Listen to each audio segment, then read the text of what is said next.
Right, team, we're into it. Good morning and welcome to the Napier People and Places Committee meeting Thursday, 10th of April 2025. Just a reminder that this meeting is being recorded and live streamed on the Council's web page. We have no apologies today, so we can move past that one. We've got a full house. Are there any conflicts of interest to declare from the councillors? Good. We have no presentations in the public forum today. No announcements by the chair. He'll leave that to the end of the meeting. Any minor matters not on the agenda for discussion? Good. Are there any announcements by management? No. Nothing? Cool. We'll head to our minutes from our last meeting. Can I have a mover and a seconder for the minutes of the Napier People and Places Committee meeting held on Wednesday, the 26th of February, and that they're taken as a true and accurate record of the meeting? Councillor Gregg and Councillor Bogue. I'll put the motion to council. All those in favour, please say aye. Aye. Aye. Against? Carried. For our open agenda today, we have one item today, and it's the Arts Advisory Panel recommendations, and that's on page 5 of your agenda. The presenter for the report today is Elizabeth Caldwell, and Elizabeth is going to present the report, and if we can just hold any questions till the end, we'll go from there. So Elizabeth, all yours. Morena tātou. This paper provides additional context for the minutes of the recent Arts Advisory Panel meeting. The panel met in mid-March to consider two project proposals, both painting, and both have come to the panel with a slightly atypical process. That is, one has already been painted because the community group believed they had approval to proceed, so they are seeking retrospective approval, and the other group received funding via the Creative Communities Scheme and thought this too meant they have approval to proceed. On learning that they did not, they've paused, so they are seeking approval to proceed with their project. No funding is being sought. Both groups have funding in place, and both groups have approval from the assorted or the relevant internal departments here at the council, the relevant people within infrastructure services and city services.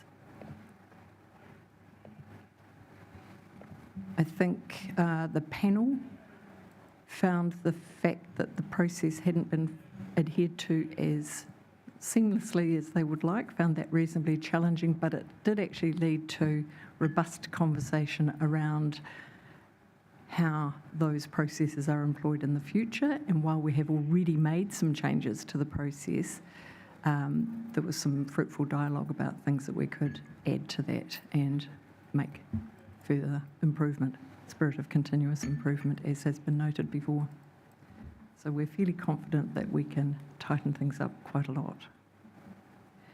They are recommending, or we are recommending, that the minutes are received and that this paper is received and that both are approved for proceeding, one in retrospect, and that the other one is approval to proceed is granted to the panel and the two councillors who are on that panel, and the panel to give approval to the panel to allow that group to proceed. Short, really. Questions now. Welcome. Councillor Gregg. Yes, through you, Mr. Chair. Thank you, Elizabeth, for your report. Thank you. Just a question about timeframes of how long a mural is allowed to be on a wall.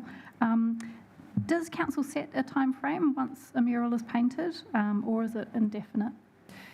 There is no time frame set, which was one of the discussions we had, and we have amended the project proposal form that people who are requesting to submit a project, and this includes reference to review every 3 to 5 years depending on the materials and the style of project. So a painting one might require maintenance. That's part of the council accepting a project anyway, that it becomes part of their maintenance schedule, but also that views may change or proposals might differ from the end result. Okay, just a subsequent question. Regarding fairness and being non-biased to all local artists, does the community group select the artist or does the council put it out to sort of a tender? How does that work? The artist representation on the panel, that's the panel as I understand it. Oh no, I meant the actual mural, so the painting of the mural. In this instance, the community groups put forward the artists that they have selected or identified and that they're proposing. Councillor Crown. Thank you, through you, Mr Chair. Kind of connected to Councillor Gregg's question, but probably a little more holistic.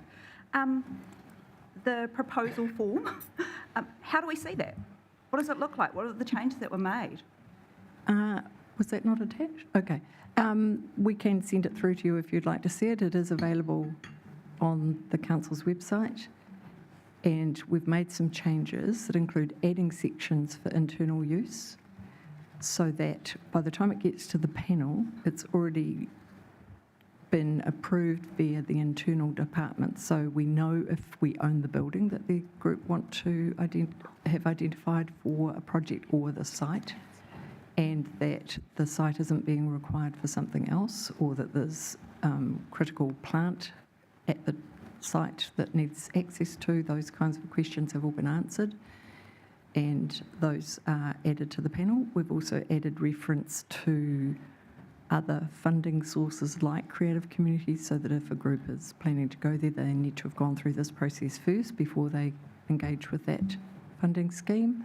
And we've also made modifications to the format of the budget, and there's a few other minor things like that, just streamlining it. You're welcome. I can definitely send it to the... Thank you. Can we make that an action, Mr Chair, that that's distributed to us so that we're aware of what the form looks like? The updated form? Yeah. Yep. Is that okay? Yep. And just subsequent to that, so I guess I'm looking for governance assurance that the streamlined process and that the form working together will, prevent this situation from reoccurring in the future, and that it provides clarity for us internally, for the arts panel and the applicants. Couldn't guarantee it, because in this instance, the one that was already painted, there was a process, there were discussions, there was a miscommunication, and the group believed they had. So we can have a robust process, which we were implementing, and it can still go wrong if it gets ignored. Also, Evelyn? is there any cultural component within the arts that is discussed? There's mana whenua representation on the panel, is that what you mean? Yeah. Yes. And if there is any element that the panel do not feel equipped to address, additional advice is sought. And that's really case by case, because it's an ad hoc committee, it's an ad hoc panel that comes together to discuss any proposals it receives. Okay, thank you. Any other questions? Good question. Is that a wave? I'm not sure if I should ask it. Oh, No? All right, can I have a mover and a seconder for the officer's recommendation to receive the report and endorse the Arts Advisory Panel meeting minutes? Councillor Crystal, I have a seconder. Councillor Bogue. Councillor Crystal, would you like to speak to it? Just that as chair of this Arts Advisory Panel, it has been a bit challenging, this process, but what Elizabeth has developed, I think, will certainly streamline what we do, and even amongst our council departments on how it works with our parks and other teams all working together, so all the boxes are ticked before people go ahead and try and...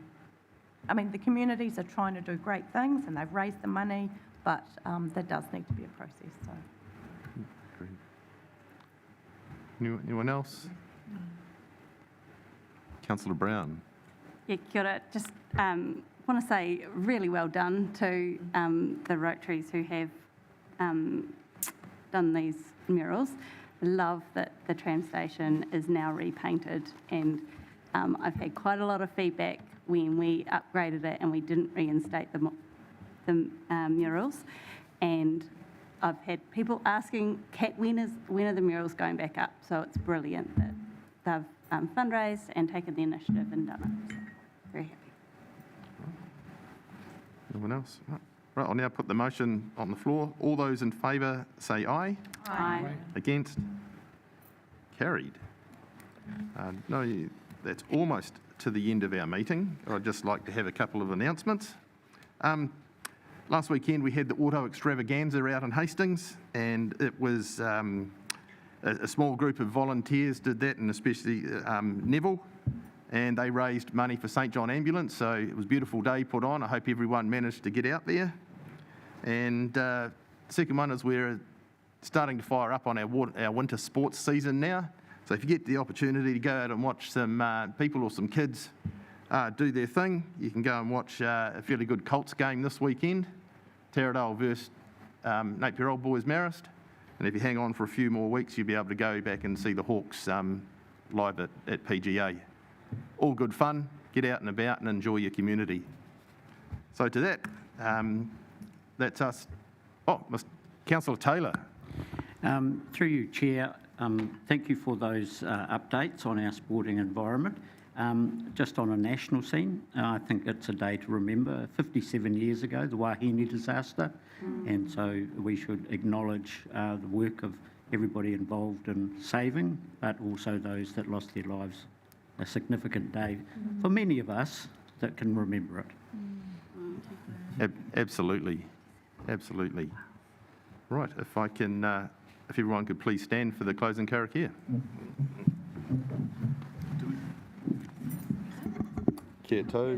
Te rangi Mārie, ki runga i ngā iwi katoa, kia piki ki ora, te kapa me te māramatanga i ngā wā katoa, ti hei mauri ora.